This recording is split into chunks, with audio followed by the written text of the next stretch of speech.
জাতীয় কবি কাজী নজরুল ইসলামের জীবনের গুরুত্বপূর্ণ এক অধ্যায় কেটেছে ময়মনসিংহের ত্রিশালে। ভারতের আসানসোল থেকে ১৯১৪ সালে নজরুলকে ত্রিশালের কাজীর সিমলায় নিয়ে আসেন কাজী রফিজ উল্লাহ দারোগা। জাতীয় কবির স্মৃতিকে ঘিরেই ত্রিশালে ২ দশক পর আবারও জাতীয় পর্যায়ে আয়োজন করা হয়েছে নজরুল জয়ন্তী। ৩ দিনব্যাপী অনুষ্ঠান উদ্বোধন করতে শনিবার ত্রিশাল সফর করছেন প্রধানমন্ত্রী তারেক রহমান। এ সফরে ত্রিশালের বৈলর কানহর এলাকায় ধরার খাল পুনর্খনন কাজেরও উদ্বোধন করবেন প্রধানমন্ত্রী। নজরুল জয়ন্তী এটা আমাদের ত্রিশালবাসীর জন্য একটা আবেগের জায়গা। মেলা বা এই জয়ন্তীটা সুশৃঙ্খল ভাবে সাজানো হয়েছে।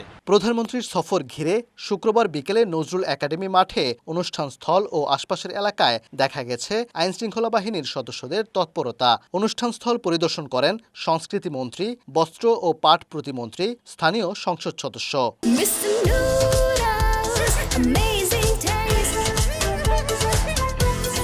ত্রিশালের এই ময়মনসিংহের ভালুকার এই অঞ্চলের মানুষেরও আগ্রহ আছে প্রধানমন্ত্রীর মিটিং আর যেখানেই যাচ্ছেন সেখানে উন্নয়নের যেই রোডম্যাপ উনি নির্বাচনের পূর্বে ইশতেহারে দিয়েছেন, প্রত্যেকটা বিষয়ে উনি সেই কাজগুলো শুরু করেছেন।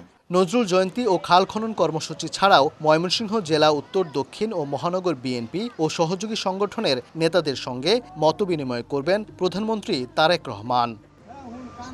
ওবায়দুল হক, সময় সংবাদ, ময়মনসিংহ।